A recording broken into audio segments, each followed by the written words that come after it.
지난 3월에 나온 백악관 연례 예산안을 한번 봤습니다. 여기는 미국 정부가 현 시점에서 보고 있는 미국의 장기 금리 예상안이 나오는데요. 여기서 발췌를 좀 해봤습니다. 이렇게 되어 있습니다. 올해가 4.1%, 내년이 4.4, 내후년 4, 그다음 3.9, 3.8, 3.8로 내려가다가 2030년 이후 3.7로 고정돼서 그 이후 계속 3.7이 유지되는 것으로 전망이 나와 있습니다.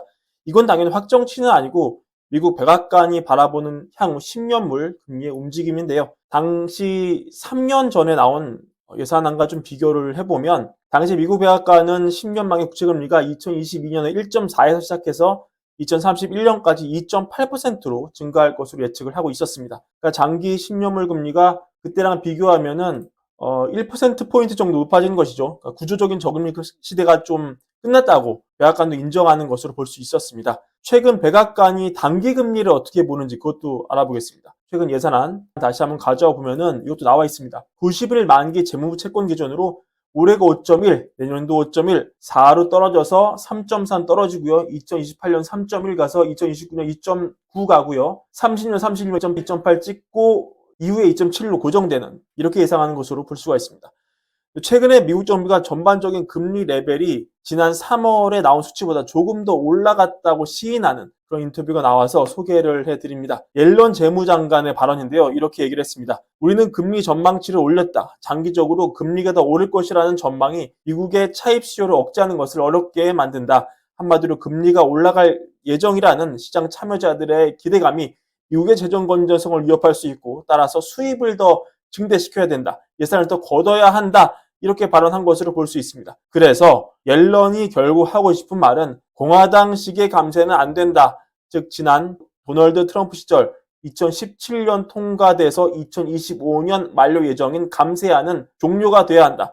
25년에 만료되는 주요 내용은 주로 이 개인 소득세 관련 내용이죠. 트럼프가 되면 감세 연장을 공약해 놓고 있지만 바이든 대통령은 40만 달러 미만에 대해서만 감면을 유지하기를 원하고 있습니다. 그 이상 버는 사람들은 소득세 더 내야 되고 이걸 재정 적자에 충당해야 된다는 그런 얘기가 되겠습니다. 그리고 관건에 오른 게 지금 이 글로벌 조세 협정이죠. 옐런 재무장관의 과업이라고 볼 수 있는데 한마디로 나라마다 다른 법인세 체계를 활용해서 소위 절세를 하려는 기업의 노력을 차단하고 법인세를 더 걷겠다는 겁니다.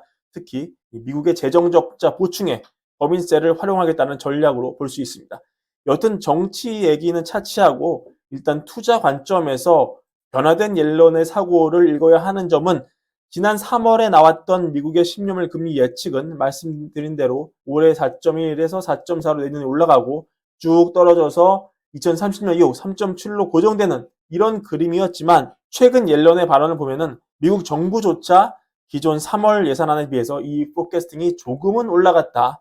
이렇게 보는 것으로 정리해야 될 것 같습니다. 변화된 옐런 장관의 시각이 좀 의미가 있는 게 작년 10월에는 옐런이 재정 적자의 폭증과 장기물 금리 상승이 관련이 없다고 이렇게 밝혔거든요. 금리가 올라간 것은 GDP 상승 같은 이런 강력한 미국 경제의 견고함 때문이지 오히려 인구 통계 같은 걸 보면은 이 구조적 요인은 금리를 낮추는 배경이 됐다고 설명을 했었습니다.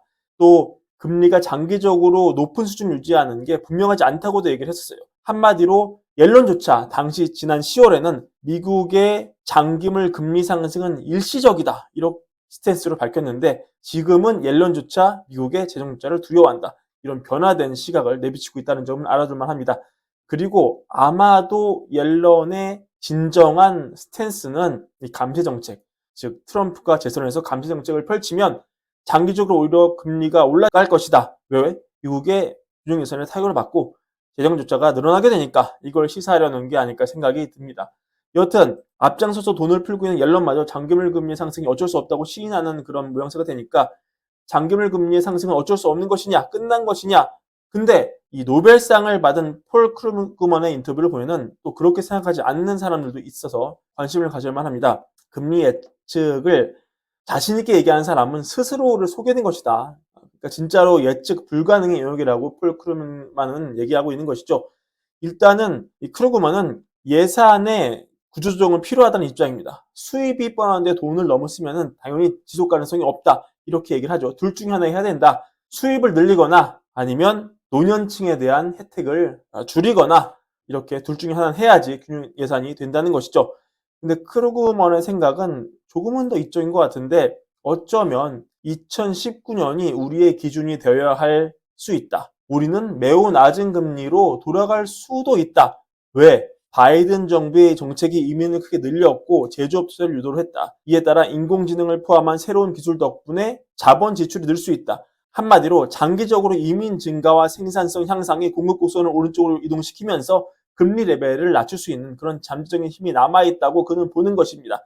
또 중립금리 관련해서도 중립금리가 지속적으로 올라가는데 이게 일시적으로 올라간 건지 분명하지 않을 수 있다. 둘 다 가능하다. 이렇게 얘기를 해요. 그러니까 크루그만조차 금리에 대해서 분명하게 얘기하는 건 자신을 속이는 것이라고 할 정도로 방향을 크루그만이 찍어준 건 아니지만 사실 지금 다들 팬데믹 이전에 봤던 저금리 레벨은 다시는 오지 않을 것이다. 하워드 막스 같은 분도 이렇게 얘기하고 있잖아요.